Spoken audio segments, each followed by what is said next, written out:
Sementara saya kerjaan cuma kalian cuma di sini. Yang lain kalau mau cari kerja lain usia udah nggak bisa lagi kan. Sebenarnya saya hidup di lingkungan yang selalu saya lihat, cuman saya tidak langsung terjun di sana. Saya pribadi fokus pendidikan, lalu kerajinan tangan ini jadi salah satu mungkin lebih ke passion. Nah, hobinya tidak terletak di sana.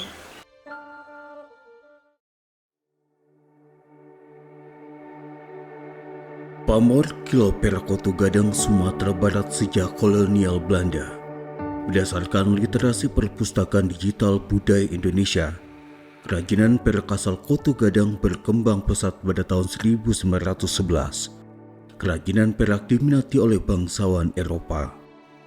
Ketua Kelompok Sadar Wisata Pokdarwis Kota Gadang, Curian Andika menjelaskan, kerajinan perak asal Kota Gadang dibawa ke pasar Eropa sejak abad ke-19.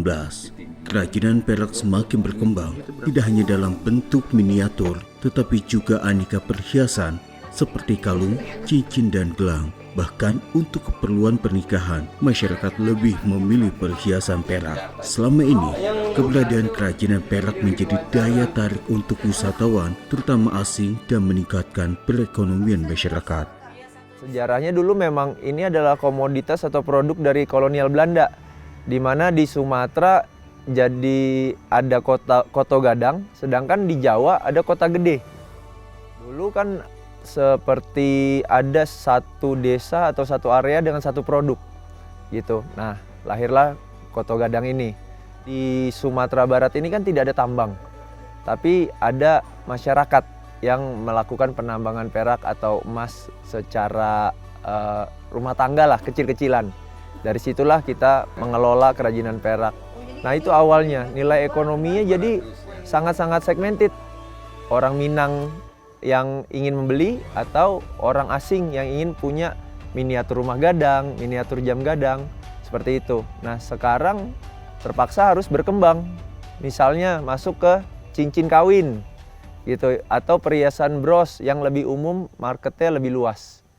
Krisis ekonomi atau dikenal krisis moneter tahun 1998 meredupkan kejayaan kerajinan perak di Kota Gadang.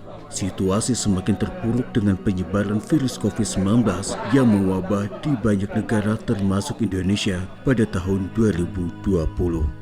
Produksi kerajinan perak anjlok karena sepinya pembeli. Kini, tersisa hanya ada 8 perajin perak di Kota Gadang. Kota Gadang krisis perajin perak. Selain tidak ada generasi atau penerus, juga mahal bahan baku sehingga kerajinan perak semakin ditinggalkan. Uwais Akarni salah satu perajin perak yang masih bertahan. Uwais tidak memiliki pilihan lain kecuali tetap bertahan karena mencari pekerjaan terkendala usia. Uwais mengatakan, rumah sekaligus toko kerajinan perak sepi didatangi pembeli. Uwais merubah sistem penjualan dengan secara online. Kalau sekarang udah mulai menurun, soalnya mentahnya lebih naik harganya. Harga mentah lebih naik, soalnya dia kan ikut emas. Kalau emasnya makin naik, perak pun makin naik. Dalam 1 bulan itu paling 4 atau 5 pembeli pesanan. Biasanya lebih, ada puluhan ada. Puncaknya itu berapa pembeli? 5 ya. Kalau 1 bulan itu 5 pesanan paling banyak. Kalau saya di sini karena pengrajinnya udah semakin berkurang memang ya.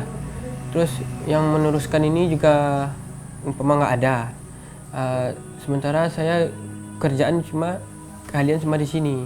Yang lain kalau mau cari kerja lain usia udah nggak bisa lagi kan.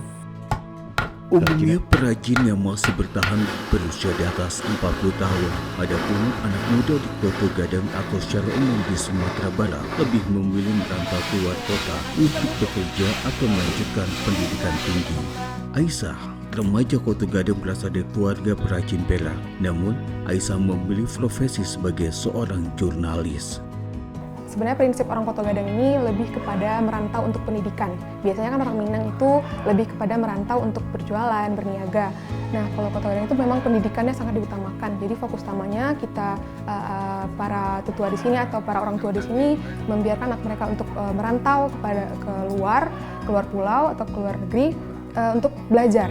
Nah, kembalinya anak muda dari sini, dari fokus utama itu bukan untuk melanjutkan kerajinan lagi, tapi bagaimana melestarikan kerajinan mereka dengan mengikuti prinsip-prinsip mereka yang sudah mereka ambil dari fokus belajar mereka dari luar gitu.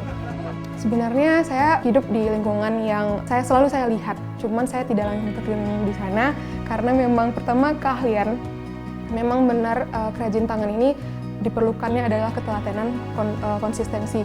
Nah, karena saya pribadi mungkin seringnya lebih pada fokus pendidikan, lalu kerajinan tangan ini jadi salah satu mungkin lebih ke passion. Nah, hobinya tidak terletak di sana.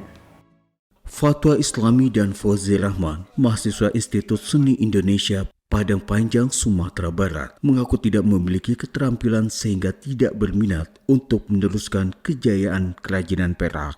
Kalau dari saya pribadi, kemungkinan kalau untuk melakukannya saya tidak ingin gitu. Tetapi saya ingin menjadi penyambung cerita itu tersebut. Jadi makanya saya magang di Koto Gadang untuk mencari tahu info-info tersebut supaya nanti bisa menjadi modal cerita saya buat ke wisatawan lainnya.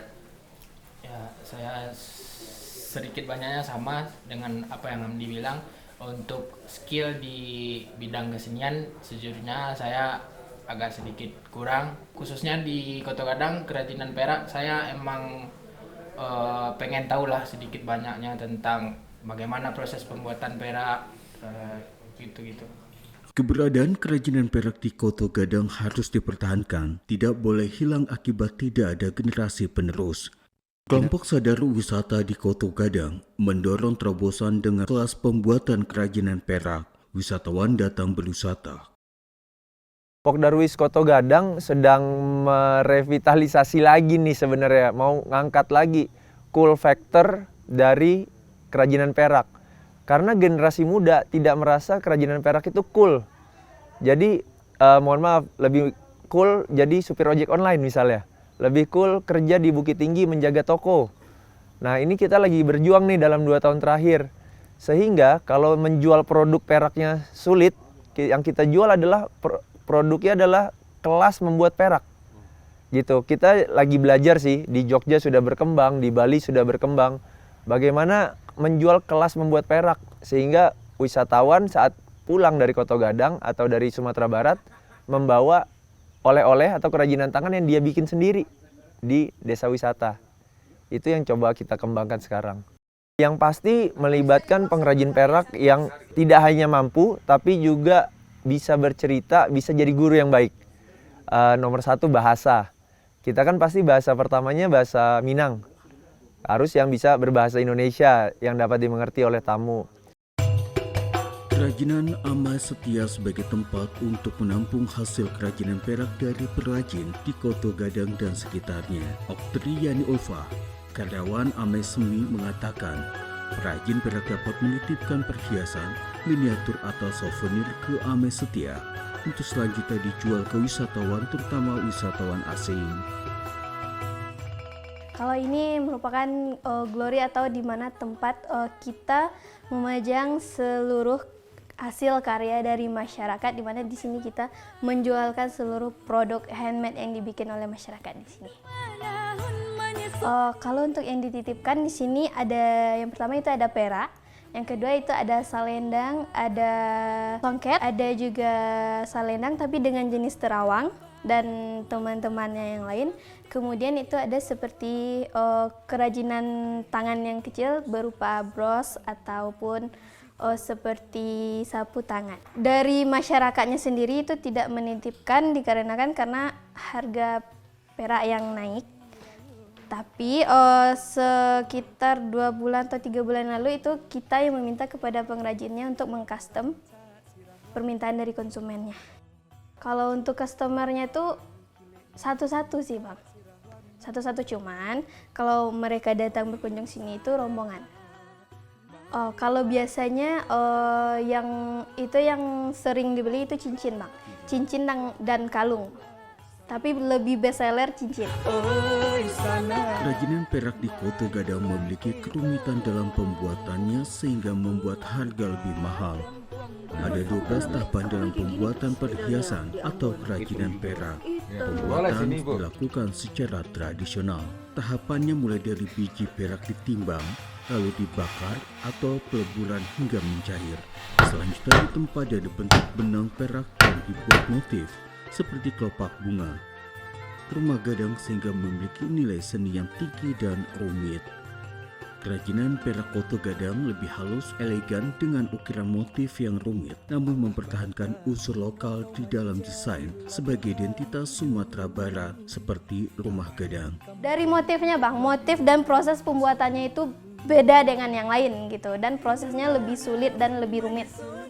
Motifnya tuh seperti lingkaran kayak gini kan Bang, kalau ini peraknya biasa aja, ini bentuknya. Kalau untuk cincin Minang itu seperti garis-garis kecil itu yang dibentuk menjadi ukiran-ukiran nanti. Kalau ini kan langsung aja gitu, besar gitu polanya. Kalau untuk cincin Minang itu tidak. Perak yang berkilau ini bukan sekedar hiasan. Ia adalah cerita tentang ketekunan, tentang kesabaran, dan tentang kecintaan yang diwariskan tanpa banyak kata. Setiap ukiran membawa jejak para perajin yang menjaga tradisi, seolah menitipkan pesan agar warisan ini tak pernah hilang. Hari ini, perak Koto Gadang berdiri di persimpangan waktu, menunggu tangan-tangan baru yang siap melanjutkan kisahnya. Menunggu hati-hati muda yang percaya bahwa menjaga warisan bukan berarti berjalan mundur. Kini, harapan ini tumbuh pada generasi berikutnya, pada mereka yang bersedia belajar, melanjutkan dan memberi napas baru bagi warisan leluhur. Karena selama masih ada tangan yang menempa, selama masih ada hati mencintai, kilau perak Koto Gadang akan terus hidup, tumbuh bersama waktu, tanpa pernah meninggalkan akarnya. Langsung dari Koto Gadang, Sumatera Barat, Sugandi Avandi, RRI Pro 3, terus mengudara untuk Indonesia.